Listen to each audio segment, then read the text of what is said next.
Hey guys, അപ്പോൾ ഇത് day 11 of 30 days ചലഞ്ചാണ്. ഈ വീഡിയോയുടെ അവസാനം ഞാൻ യൂസ് ചെയ്യുന്ന റെഫറൻസ് ബുക്ക്, 11th ഞാൻ യൂസ് ചെയ്യാൻ പോകുന്ന റെഫറൻസ് ബുക്കും കാര്യങ്ങളും ഒക്കെ ഞാൻ പറഞ്ഞുതരാം. നിങ്ങൾ കമൻറ്റ് ചോദിച്ചിട്ടുണ്ടായിരുന്നു, അപ്പോൾ അതൊക്കെ നേരെ അവസാനം ഞാൻ പറഞ്ഞുതരാം. സ്കൂളിൽ നിന്നതിന് ശേഷം ഞാൻ എൻ്റെ അനിയത്തിനെ വിളിക്കാനായിട്ട് അവളുടെ അടുത്തേക്ക് പോവുകയാണ്. അപ്പോൾ അവളെ കണ്ടിട്ട് കുറച്ച് നാളായപ്പോൾ അവളുടെ അടുത്തേക്ക് പോവുകയാണ്. അരൂര് താമസിക്കുന്ന ആ ഒരു സൈഡിലുള്ളവർക്കൊക്കെ അറിയായിരിക്കും ഈ ഒരു തിരക്ക് എന്തിൻ്റെയാണെന്ന്. കഷ്ടപ്പെട്ട ബുദ്ധിമുട്ടിയൊക്കെയാണ് വണ്ടി കുത്തിക്കയറ്റി അങ്ങോട്ടൊക്കെ പോകുന്നത്. അപ്പം അതിനുശേഷം അവളെ കണ്ടപ്പോഴേക്കും അവൾക്ക് ഭയങ്കര സന്തോഷം. പിന്നെ അവളെയും കൂട്ടി കുറച്ച് നാളായിട്ട് കണ്ടിട്ടുണ്ട്. അപ്പം അതിൻ്റെ സ്നേഹപ്രകടനമൊക്കെ ആയിരുന്നു. അതിനുശേഷം അവളെയും കൂട്ടിയിട്ട് ഞങ്ങളുടെ ക്വാർട്ടേഴ്സിലേക്ക് പോയിട്ടുണ്ടായിരുന്നു. പിന്നെ അവൾക്ക് എന്താ കഴിക്കാൻ വേണ്ടി, അങ്ങനെ എന്തൊക്കെയാണ് വേണ്ടി എന്നൊക്കെ ചോദിച്ചിട്ടുണ്ടായിരുന്നു. അപ്പോൾ അവൾക്ക് മന്തി മതി, വേറൊന്നും വേണ്ട, മന്തി മാത്രമേ കഴിക്കൂ.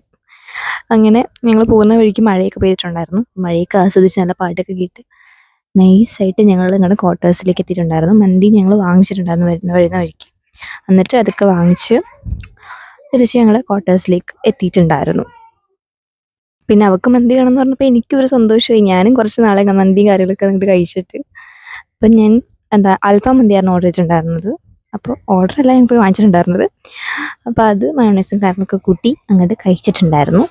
നല്ല അടിപൊളി ഫുഡൊക്കെ കഴിച്ചിട്ട് നേരെ കയറി ഞാൻ കിടന്ന് ഉറങ്ങിയിട്ടുണ്ടായിരുന്നു. കുറച്ച് നേരം കിടന്ന് ഉറങ്ങി. പിന്നെ എനിക്ക് എഴുതാനുണ്ടായിരുന്നു, നോട്ട്സും കാര്യങ്ങളൊക്കെ അയച്ചിട്ടുണ്ടായിരുന്നു. അപ്പോൾ അത് എഴുതാനുണ്ടായിരുന്നു. പിന്നെ ഹോംവർക്ക് കംപ്ലീറ്റ് ചെയ്യാനുണ്ടായിരുന്നു.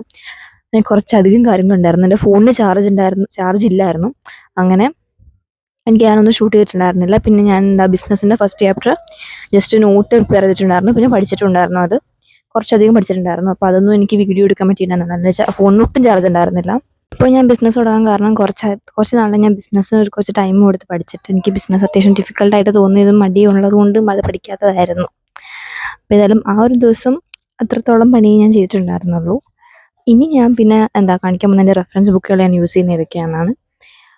ബിസിനസ് വേണ്ടിയിട്ട് സന്ദീപ് ഗാർഗിൻ്റെ ബുക്കാണ് ഞാൻ യൂസ് ചെയ്യുന്നത്. അത് നല്ല ബുക്കാണ്. അത്യാവശ്യം നല്ല രീതിയിൽ എക്സ്പ്ലെയിൻ ചെയ്തിട്ടുണ്ട്. ഞാൻ യൂസ് ചെയ്തതുകൊണ്ടും കൂടെ പറയുകയാണ്. നല്ല രീതിയിൽ എക്സ്പ്ലെയിൻ ചെയ്ത് കാര്യങ്ങൾ വെച്ചിട്ടുണ്ട്. നമുക്ക് എല്ലാം കറക്റ്റായിട്ട് മനസ്സിലാവും. നല്ല പ്രോപ്പർ വേയിൽ അറേഞ്ച് ചെയ്തിട്ട് ലാസ്റ്റ് നല്ലപോലെ ക്വസ്റ്റ്യൻസും കാര്യങ്ങളും കൊടുത്തിട്ടുണ്ട്. ഡീറ്റെയിൽ എക്സ്പ്ലനേഷൻ ആണുള്ളത്. നമുക്ക് വേണ്ടത് മാത്രം അതിനകത്ത് നിന്ന് നോക്കി നമുക്ക് മനസ്സിലാക്കി എടുത്താൽ മതി. അപ്പോൾ ഇതാണ് ബിസിനസ് ഞാൻ യൂസ് ചെയ്യുന്നത്. പിന്നെ വരുന്നതാണ് അക്കൗണ്ടൻസിയുടേത്. അക്കൗണ്ടൻസിക്ക് ഞാൻ ഇതാണ് യൂസ് ചെയ്യുന്നത്. അക്കൗണ്ടൻസിയുടെ ബുക്ക് ഭയങ്കര വലുതായിട്ട് നമുക്ക് തോന്നും. കാരണം 2 ബുക്ക് ആണ് നമുക്ക് NCERT ഉള്ളത്. അപ്പോൾ 2 ബുക്കും കൂടെ കമ്പൈൻ ചെയ്തിട്ട് ഒറ്റ കോപ്പി ആയിട്ടാണ് എടുത്തിട്ടുള്ളത്. അപ്പോൾ ഇതാണ് ഞാൻ അക്കൗണ്ടൻസിക്ക് യൂസ് ചെയ്യുന്നത്. അത്യാവശ്യം നല്ല കട്ടിയുള്ള ബുക്കാണ്. ഇത് ഇനി യൂസ് ചെയ്ത് തുടങ്ങുന്നതേ ഉള്ളൂ. യൂസ് ചെയ്തത്രത്തോളം അത്യാവശ്യം നല്ലതാണ്, നല്ല യൂസ്ഫുൾ ആയിട്ടുള്ള ബുക്കാണ്. നിങ്ങൾക്കും വേണമെങ്കിൽ ഇതന്നെ യൂസ് ചെയ്യാം. ഇതിനകത്ത് ഏറ്റവും ഡീറ്റെയിൽ ആയിട്ട് എക്സ്പ്ലനേഷൻ കൊടുത്തിരിക്കുന്നത് അക്കൗണ്ടൻസിക്കായിട്ട് എനിക്ക് ഫീൽ ചെയ്തിട്ടുണ്ട്. ബാക്കി ബുക്കുകളെക്കാട്ടും നല്ല രീതിയിൽ തന്നെ എക്സ്പ്ലെയിൻ ചെയ്തിട്ടുണ്ട് ഓരോ കാര്യങ്ങളും. നമുക്ക് വേണ്ടത് മാത്രം അതിനകത്ത് നിന്ന് എടുത്താൽ മതി. ഇത്രയും കാര്യങ്ങളും കാണപ്പെടാൻ പഠിച്ചിട്ട് പോകേണ്ട ആവശ്യമൊന്നുമില്ല. ഇതിൻ്റെ ലാസ്റ്റ് ഇമ്പോർട്ടൻ്റ് ആയിട്ടുള്ള ക്വസ്റ്റ്യൻസും MCQസും കാര്യങ്ങളൊക്കെ ഉണ്ട്. ഞാൻ ഈ കാണിക്കുന്ന എല്ലാ ബുക്കിൻ്റെയും ബാക്കിൽ ഈ കാര്യങ്ങളൊക്കെ കൊടുത്തിട്ടുണ്ട്. ഡീറ്റെയിൽ ആയിട്ടുള്ള MCQസും കാര്യങ്ങളൊക്കെ നമുക്ക് അതിനകത്ത് വേണ്ട എന്തൊക്കെയാണോ അതെല്ലാം മര്യാദയ്ക്ക് കൊടുത്തിട്ടുണ്ട്.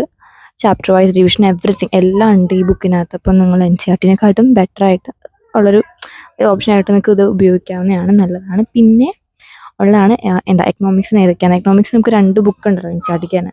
സ്റ്റാറ്റിസ്റ്റിക്സും ഉണ്ട്, മൈക്രോ എക്കണോമിക്സും ഉണ്ട്. അപ്പം മൈക്രോ എക്കണോമിക്സിനും സ്റ്റാറ്റിസ്റ്റിക്സിനും ഞാൻ സന്ദീപ് ഗാർഗാണ് യൂസ് ചെയ്യുന്നത്. ബിസിനസ്സിന് യൂസ് ചെയ്യുന്ന പോലെ ബിസിനസ്സിനും മൈക്രോ എക്കണോമിക്സിനും സ്റ്റാറ്റിസ്റ്റിക്സിനും സന്ദീപ് ഗാർഗിൻ്റെ ബുക്ക് തന്നെ ഉപയോഗിക്കുന്നത്. 3ഉം നല്ലതാണ്. നിങ്ങൾക്ക് എന്തായാലും കണ്ണും പൂട്ടി ബുക്ക് വാങ്ങിക്കാം. നല്ല ബുക്കാണ്. ഞാൻ പേഴ്സണലി യൂസ് ചെയ്തതും കൂടെ പറയുകയാണ്. മൈക്രോ എക്കണോമിക്സ് ഞാൻ യൂസ് ചെയ്തിട്ടില്ല. സ്റ്റാറ്റിസ്റ്റിക്സ് ഞാൻ ഉപയോഗിച്ചിട്ടുണ്ട്. അപ്പോൾ സ്റ്റാറ്റിസ്റ്റിക്സും ബിസിനസ്സും ഉപയോഗിച്ചുകൊണ്ട് തന്നെ മൈക്രോ എക്കണോമിക്സ് നല്ലതായിരിക്കുമല്ലോ. അപ്പോൾ എന്തായാലും നിങ്ങൾ ബുക്കൊന്നും വാങ്ങിച്ചിട്ടില്ലെങ്കിൽ എന്തായാലും ഇതിനകത്ത് ഇൻവെസ്റ്റ് ചെയ്യാവുന്നതാണ്, നല്ലതാണ്. നിങ്ങൾക്ക് പൈസ എന്തായാലും വേസ്റ്റ് ആവുമെന്നൊന്നും തോന്നുന്നില്ല. നല്ല രീതിയിൽ പ്രോപ്പർലി എക്സ്പ്ലെയിൻ ചെയ്തിട്ടുണ്ട്. അവസാനം ഇതുപോലെ തന്നെ MCQസും കാര്യങ്ങളൊക്കെ ഉണ്ട്. പ്രോപ്പറായിട്ട് കാര്യങ്ങളൊക്കെ ഡീറ്റെയിൽ ആയിട്ട് എക്സ്പ്ലെയിൻ ചെയ്തിട്ടൊക്കെ ഉണ്ട്. നമുക്ക് വേണ്ട ഏതൊക്കെയാണെന്നുള്ളതൊക്കെ ആദ്യമേ തന്നെ ഫസ്റ്റ് പേജിൽ തന്നെ നമുക്ക് കൊടുത്തിട്ടുണ്ട്. ഏതൊക്കെയാണ് ഈ ചാപ്റ്ററിൽ വരുന്ന കാര്യങ്ങൾ എന്തൊക്കെയാണെന്നൊക്കെ കൊടുത്തിട്ടുണ്ട്. അപ്പോൾ നിങ്ങൾക്ക് എന്തായാലും ഈ ബുക്സ് യൂസ് ചെയ്യാനാണ്. അപ്പോൾ എന്തായാലും ഇത്രയുള്ള video. Thanks for watching. Bye bye.